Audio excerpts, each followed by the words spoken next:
जय श्री कृष्णा। नमस्कार। मेरे YouTube चैनल श्रद्धा में आप सभी लोगों का हार्दिक स्वागत है।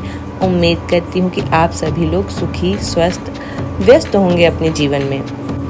वैसे तो श्रीमद् भागवत गीता में सभी बातें, सभी ज्ञान मानव जीवन के कल्याण के लिए बहुत ही महत्वपूर्ण लिखी गई हैं, लेकिन उनमें से भी कुछ महत्वपूर्ण बातें मैं आप लोगों के साथ इस वीडियो के माध्यम से तो चलिए जानते हैं भगवत गीता की 18 ज्ञान की बातों के बारे में।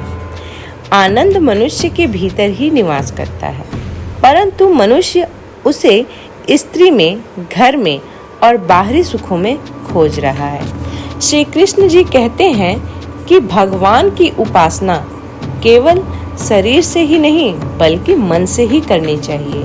भगवान का वंदन उन्हें प्रेम बंधन में बांधता है। मनुष्य की वासना ही उसके पुनर्जन्म का कारण होती है। इंद्रियों के अधीन होने से मनुष्य के जीवन में विकार और परेशानियां आती हैं। संयम यानी धैर्य, सदाचार, स्नेह और सेवा जैसे गुण सत्संग के बिना नहीं आते हैं। श्री कृष्ण जी कहते हैं कि मनुष्य को वस्त्र बदलने की आवश्यकता नहीं है, आवश्यकता हृदय परिवर्तन की है। जवानी में जिसने ज्यादा पाप किए हैं उसे बुढ़ापे में नींद नहीं आती। भगवान ने जिसे संपत्ति दी है उसे गाय अवश्य रखनी चाहिए।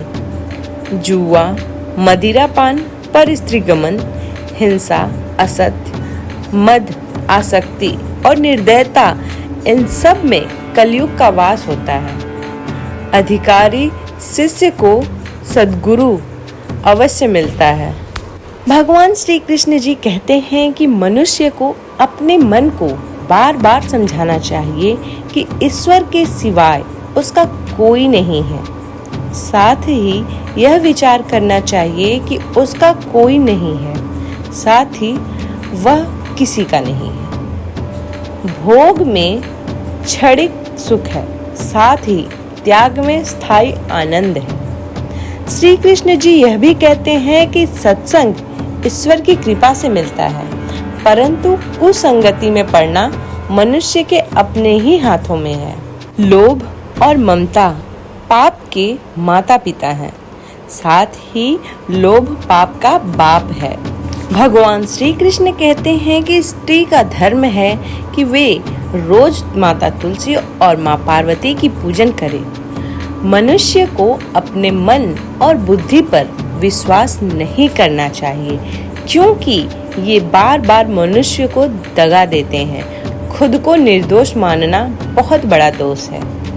यदि पति पत्नी को पवित्र जीवन बिताएं तो भगवान पुत्र के रूप में उनके घर आने की इच्छा रखते हैं। भगवान इन सभी कसौटियों पर कसकर जांच परख कर ही मनुष्य को अपनाते। श्रीमद् भागवत गीता में कहा गया है कि हर व्यक्ति को स्वयं का आकलन करना चाहिए। हमें खुद हमसे अच्छी तरह और कोई नहीं जानता, इसलिए अपनी कमियों और अच्छाइयों का आकलन हमें खुद करना चाहिए। एक अच्छे व्यक्तित्व का निर्माण करना चाहिए। उम्मीद करती हूँ कि आज का ये वीडियो आप लोगों को पसंद आया हो। यदि ये वीडियो पसंद आया हो तो वीडियो को लाइक करें, चैनल को सब्सक्राइब करें। धन्यवाद।